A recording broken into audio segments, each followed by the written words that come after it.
सकाळी गडबड सुरू होती। आज अभिजितला लवकर जायचे असते आणि माझी पण दुपारची मीटिंगची तयारी करायची होती।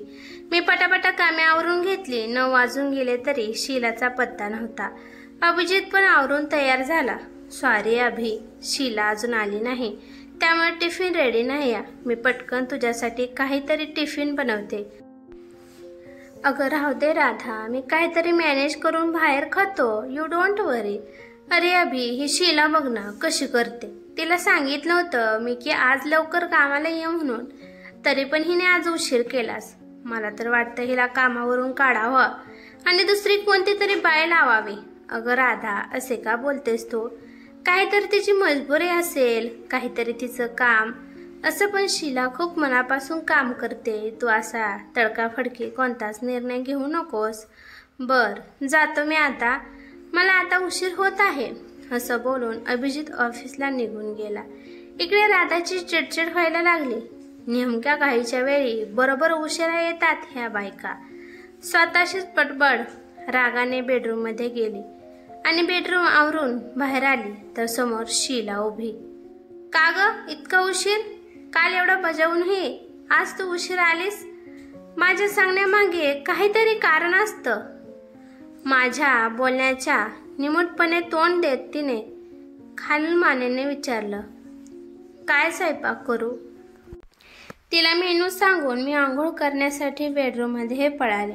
आंघोळ करून मी किचनमध्ये येते। मी शीलावर तणतणते, बघ तुझ्यामुळे साहेब टिफिन न घेता गेले। घाई असते ग सकाळची, तुला कळत कसं नाही? काहीच उत्तर न आल्याने मी शीलाकडे पाहिले। खाल मानेने चपाती लाटताना तिच्या गालावरून अश्रू ओघळत होते। काय ग, काय झालं? घाबरून मी विचारलं। मी जी बोलले ते तुला मनाला लागले का काय? असे असेल तर सॉरी शीला, तसं काहीच नाही ताईसाहेब। मग घरी काय प्रॉब्लेम झालाय का? काही नाहीच ताईसाहेब, नेहमीचंच रडगाणं। ती तोंडातल्या तोंडात पुटपुटली, म्हणजे पुन्हा तुझ्या नवऱ्याने तुला मारलं वाटतं? आता काय कारण काढलं? शांतपणे मी तिला विचारलं। पोळपाटावरचं लाटणं भराभरा चालवत शीला बोलू लागली, काल कामानं अगदी पिठ्ठा पडला होता। शेजारच्या काकूंकडे त्यांच्या मुलाचा साखरपुडा होता। सगळा स्वयंपाक आणि नंतरची आवराआवरी, पुन्हा नेहमीचीच कामे होतीच। मी संध्याकाळी दमून घरी गेले। मग मी त्यांची वाट न पाहता तशीच झोपून गेले।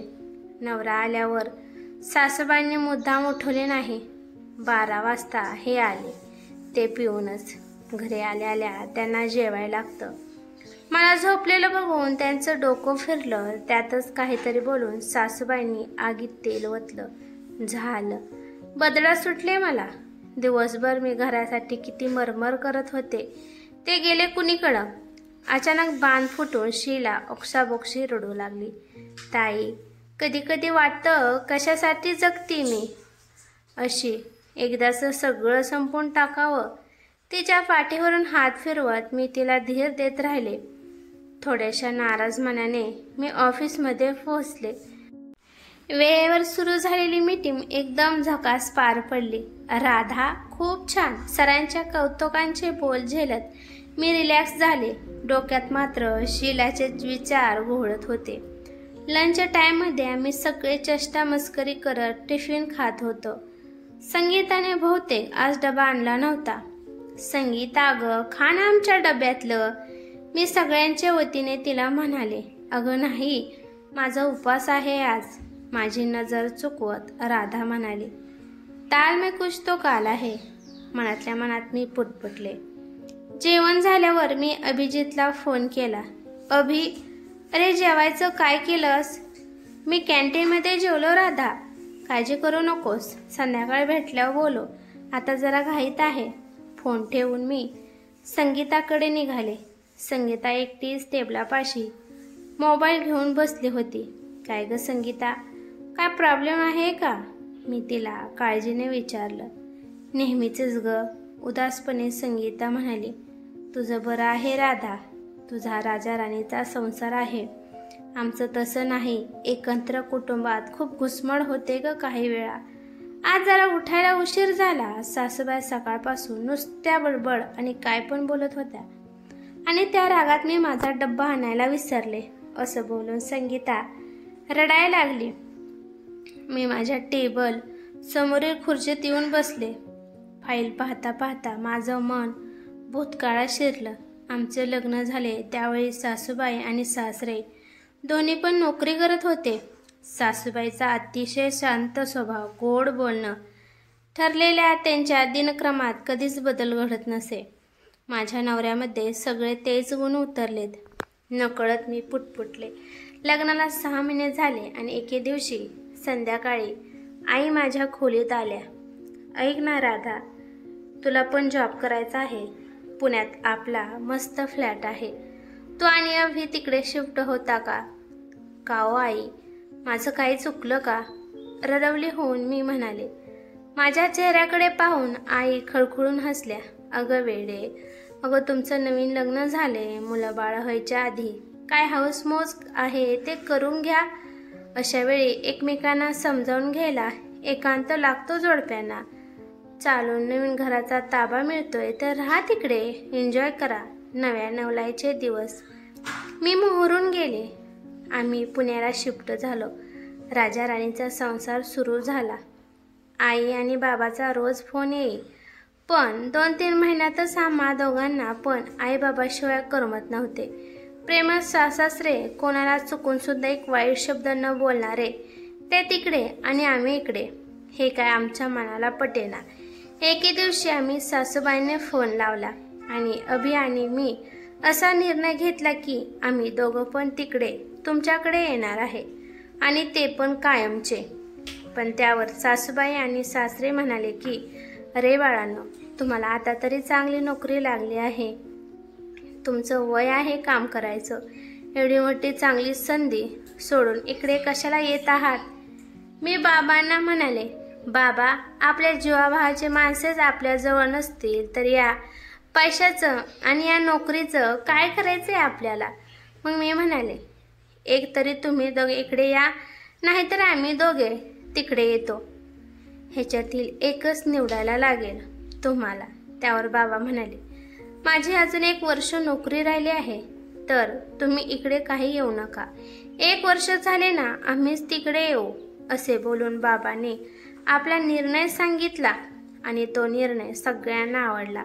आता फक्त 1च महिना राहिला आहे बाबांच्या रिटायरमेंटचा आणि आम्ही नंतर एकत्रच राहणार. खरंच मी खूप भाग्यवान आहे.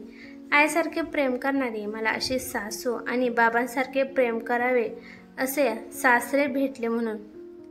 कुणीतरी आवाज दिला आणि मी भूतकाळातून बाहेर निघाले आणि मी माझ्या कामाला लागले. अखेर तो दिवस आला ज्या दिवशी सासूबाई आणि सासरे कायमचे पुण्याला शिफ्ट होणार होते. सासूबाई माझ्यापाशी राहून पण त्यांचे छंद जोपासू लागल्या. 1 वर्षाने मला एक गोंडस मुलगा झाला. त्याला पण आजी आजोबाचं प्रेम, त्यांच्याबरोबर दंगा एन्जॉय करीत असे. आमच्या संबंधात कधीच कटुता आली नाही. अभि इतका समजूतदार नवरा मिळण्यासाठी तर माझं कित्येक जन्माचं पुण्य खर्ची पडलं असावं.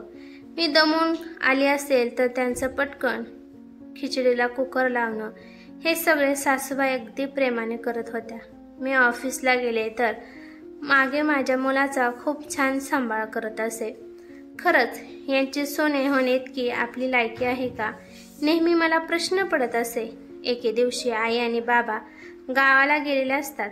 मला अभिजितमुळे एवढे प्रेमळ सासरे, काळजी करणार नवरा आणि गोंडस मुलगा मिळाल्यामुळे मला त्याला छानसं सरप्राईज द्यायचं होतं.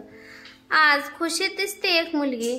माझा मूड बघून अभि म्हणाला, एका मुलामुळे मी कायमच खुश असते.